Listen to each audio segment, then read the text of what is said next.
Well, hello. Normally, I would be talking about books, mine, other authors' books, that sort of thing. But today, I'm going to talk about Paralives, specifically the early access Paralives. The TLDR is, would I recommend this game if you go into it knowing it's early access? Yes, I would. I have a huge problem with it though, and that is you cannot use a trackpad to fully operate in the game. So for those of you who wanted a quick rundown, that's it. Go grab it if you're interested in early access. Emphasis on the early access. Okay, now for those of you who want to really get into it, here we go. So my bona fides are that I am a Sims player. I've played Sims 2, 3, and 4, and I'm sorry to all you 2 and 3 lovers. 4 is superior, and I will not be taking any questions or arguments on that. So, and I have played some other games, not a lot, but I'm pretty solidly a Sims player. And so I would have been very interested in Paralives, have been watching the devs' progress and kind of their whole process and their Patreon and all of that. Um, Patreon.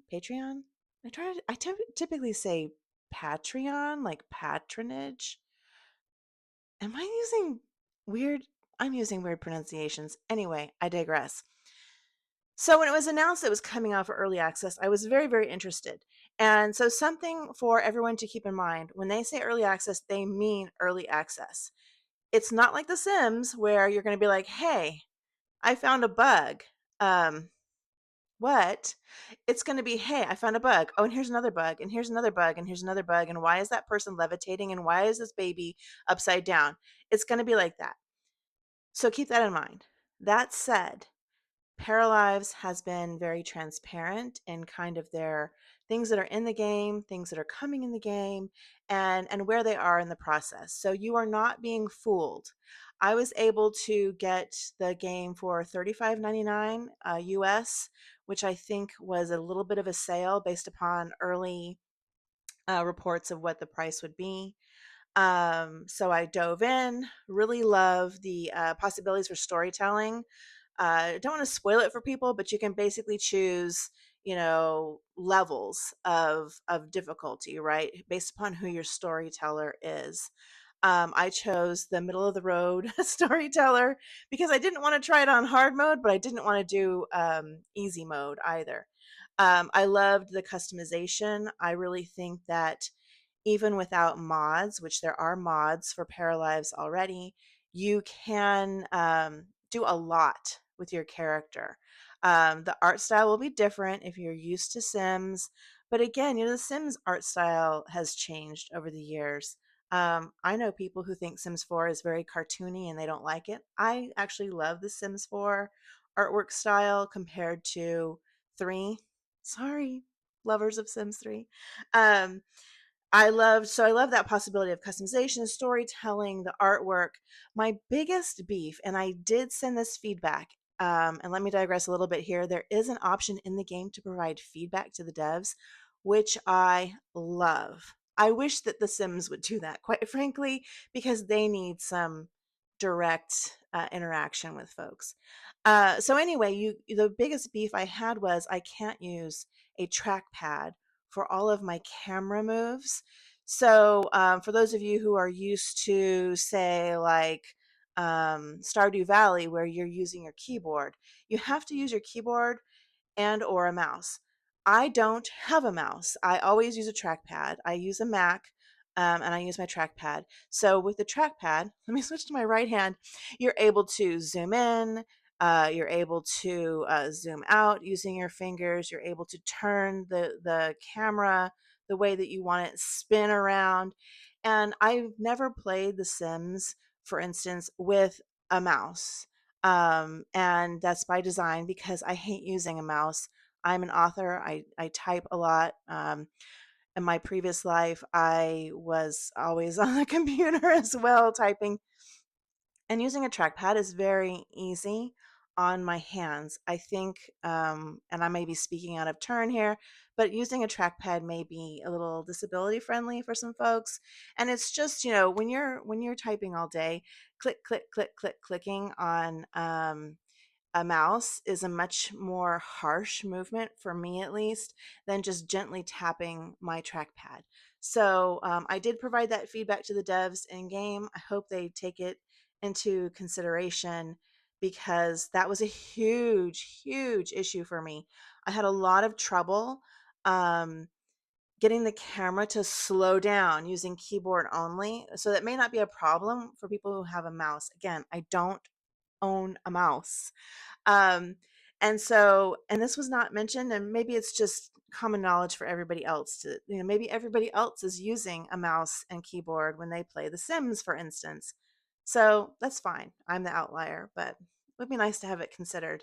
And so it took me a lot to kind of learn the keystrokes. And when I did, it was still, even when I was very delicate and gentle, the camera went wild. Now I haven't seen that. I've been watching videos from folks such as Little Simsy, Dr. Gluon, James Turner, V Street Love. So I've seen their game in action, and so maybe it's just a me thing. And then the other issue I found was, and Sims has this too. So, shade to all life simulations, I guess. The camera, when you move to a certain spot, like, I know, out of, say, you're on the second floor and you go in one direction, all of a sudden your camera drops down. And I lost sight of my para like so many times. It's not seamless for me with the camera, and that could be that I'm just not used to using a keyboard only and I don't have a mouse. Um, that aside, everything else is almost overwhelming in its richness. And that's not a critique. That's just that it's a game we have to all learn. Um, we're very used to if you're a Sims player, you're very used to a certain kind of storytelling. And quite frankly, you kind of have to do the storytelling in your mind. So having these storytellers who give you a card, each night, like, hey, this is going to be your next thing that's going to happen, that kind of drives the story. But I'm sure you can ignore it if you want. I didn't delve too deeply into that other than accepting a couple of options. Um, and quite frankly, I did get pretty disappointed about the lack of trackpad ability. I mean, you can use the trackpad for scrolling. So if you enable edge scrolling, you will go, this way, this way, this way, this way. But that's it. You cannot zoom in, you cannot zoom out, you cannot rotate the camera. You have to use things like Q and E and all of that stuff. And it was not seamless. I think it's probably a lot more seamless with the mouse. So in any case, would I recommend getting this?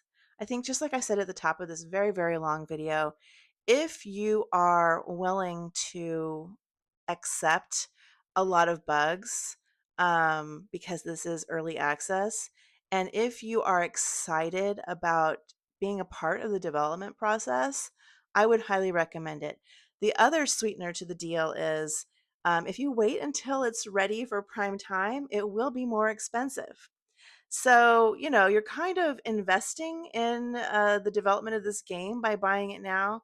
And I find that kind of cool, especially in this era of, let's be frank, EA being bought out potentially by some not so savory folks. So I think that's an exciting thing to support an indie game and be a part of it. I have been going on for a really long time. So just bless all of you who have hung in to the end, hung on to me trying to make a point here. But I think my main point is, go find some joy, because it just fucking sucks out there right now, and go read a book.